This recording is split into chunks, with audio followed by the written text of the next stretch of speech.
The problem with calling a super cycle is it implies that everything is going to remain globalized, and I don't think that's the case.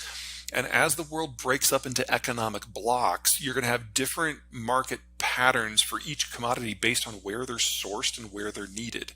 So Okay. in the case of the Western Hemisphere, which is probably going to be more or less one block, this is where most of the world's copper comes from, with Chile, to a lesser degree Bolivia, and then the United States and Canada being the big players. So when you're talking about the world needing to triple the amount of copper, we can't do that. But if all the major copper producers are in one block, then all of a sudden it becomes very doable because we don't need to triple it. We just take the parts that we're going to the rest of the world and we use them locally. That works here. It probably will with lithium as well. All the cobalt's in Congo. There's no way to make that work. Most of the nickel is in Russia. Oh my God, now we're talking about doing a neo-colonial war into Siberia in order to keep the nickel flowing? Oh, so you break up the markets, and the very concept of a super cycle doesn't mean the same thing. Yeah. Like if we get into a world in the next few months where, like, say the Swedes actually drop the information they've got and the Europeans just completely stop all oil and natural gas that is flowing west from Russia. I'm not just saying stop using, stop the flows, because that's where this leads. Energy prices globally skyrocket. And then the Biden administration is going to have to make some interesting choices. In existing American law, the American president can shut off oil exports with a flick of a pen. Does not require Congress. So we could see the world losing Russian oil and American oil at the same time.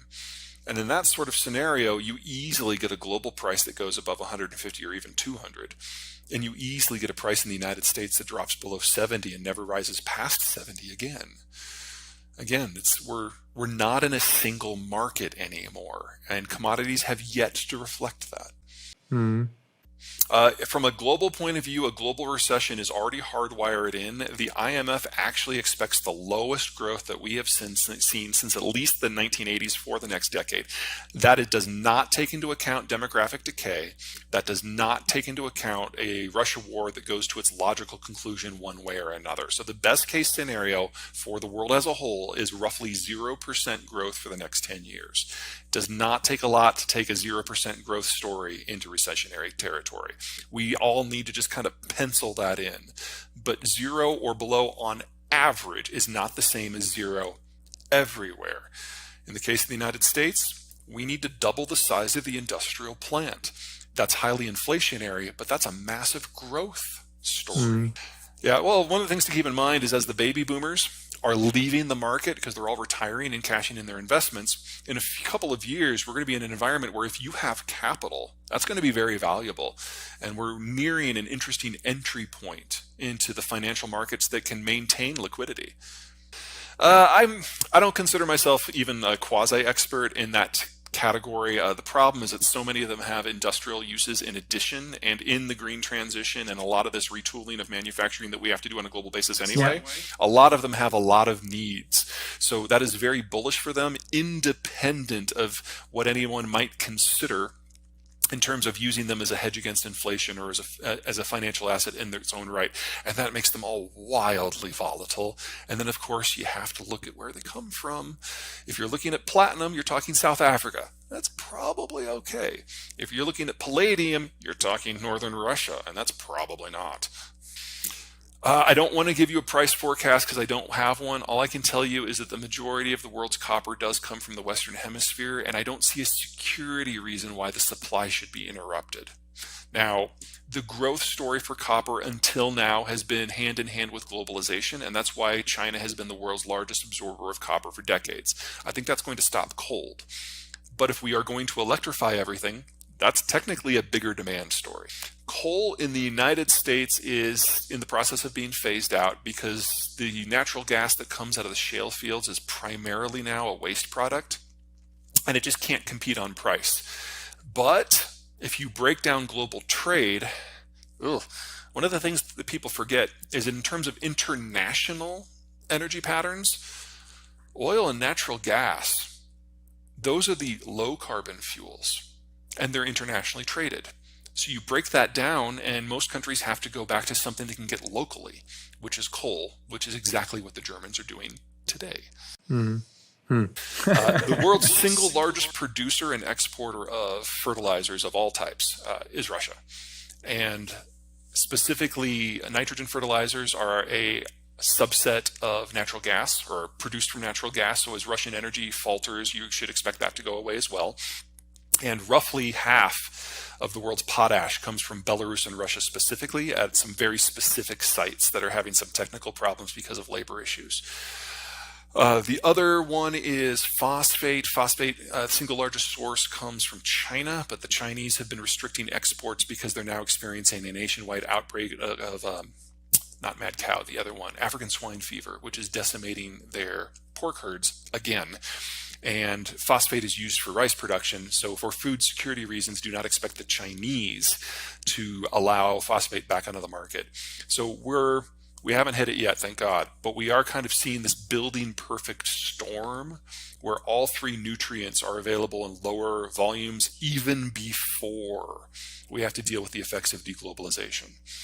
And if you're in a country like, say, Brazil, where you import 90% of your fertilizer and 3/4 of that comes from Russia, you're looking at a pretty problematic future in the not too distant future. I'm also a little concerned about South Asia, which also imports a lot of their fertilizers from this space. Sub-Saharan Africa, it's kind of a mix of the food and the fertilizer. And oh yeah, we're going to lose Ukraine probably this year as a significant agricultural exporter, because the Russians are going to torpedo the grain deal very soon, and then only about 10 to 15% of Ukraine's grains can actually get railed out, and that might even be too optimistic. We are definitely not out of the woods. So first, the good. Mother Nature was very kind last year, and we had great weather in every agricultural zone in the world. That had never happened before. It may never happen again. So, good for what it is. Second, everyone had a bit of a reserve of fertilizer.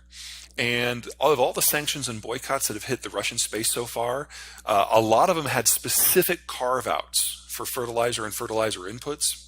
And you even had the U.S. Department of Commerce issuing letters of comfort to shippers and buyers saying that Russian stuff is expressly exempted from all of the sanctions. And that kept some of the stuff flowing in a way that it wouldn't have otherwise. Now that we're a year on, we're seeing damage to that infrastructure, damage to that production capacity in the former Soviet Union. We'll never have that kind of weather again. But we do have a number of countries, Nigeria, Canada, Morocco, who have accelerated their plans to increase fertilizer output. In the United States, for nitrogen, we're doing the same thing. It's not enough. It's not fast enough. It can't be fast enough. Some of these things take 10 years to bring online. But the fact that people have seen the writing on the wall and are doing everything they can to increase supply while they can is a good sign. And every day that this stuff doesn't fall off in Ukraine and Russia is a day we have to try to bring on replacement supplies. One of the things that the Europeans absolutely got right about the sanctions regime is it's not about stopping the war. It's about cutting Russia out of the system at a pace that allows the rest of the world to adjust. Now, we're not done. We're not done by a long shot. But the fact that the world's largest commodities supplier is getting steadily gutted and we haven't had a commodity shock, we're living on borrowed time, but it's been a pretty good year, all things considered. Well, one of the things the German government is doing is coming up with a combination of retraining and subsidies programs to try to help with the industrial transition. So when this stuff really does all go away, you're not completely caught with your pants down like you were a year and a half ago. That can always go faster. It can always be more realistic, but the fact that it's happened at all, I think, is a great sign. In the United States, the thing that would help the most is building out processing capacity for any and all of the materials that are going to be necessary as we lose Russian and Chinese supplies. The Inflation Reduction Act, which is a stupid name for what it actually does, is actually our first step in that direction since the 1940s. And so it's inefficient and it's overly expensive and it's sloppy. But for the first time we've done it, it's not bad. People are pricing in, or at least thinking about, what's going on in the Russian space and where that leads. We are not seeing the same degree of forethought in the Chinese space. Now, yes, between COVID and Trump and now Biden, companies have come to the conclusion that China as a supplier of goods to the world is probably never going to regain the heights that they had. And most American investment specifically into the Chinese space today is about servicing the Chinese market. Most of that's going to be lost. And the sooner that we can start the adjustment to whatever's after China, the better. And as the Europeans have shown us, if you take steps early, you can reduce the shock. Where I'm not seeing a sufficient amount of preparation in China or among investors in China to get ready for that. So I think it's very likely that when China does go down, we're going to lose their processed materials and especially their electronics manufacturer more or less at the same time. And that's going to hurt like hell for everyone because that capacity just doesn't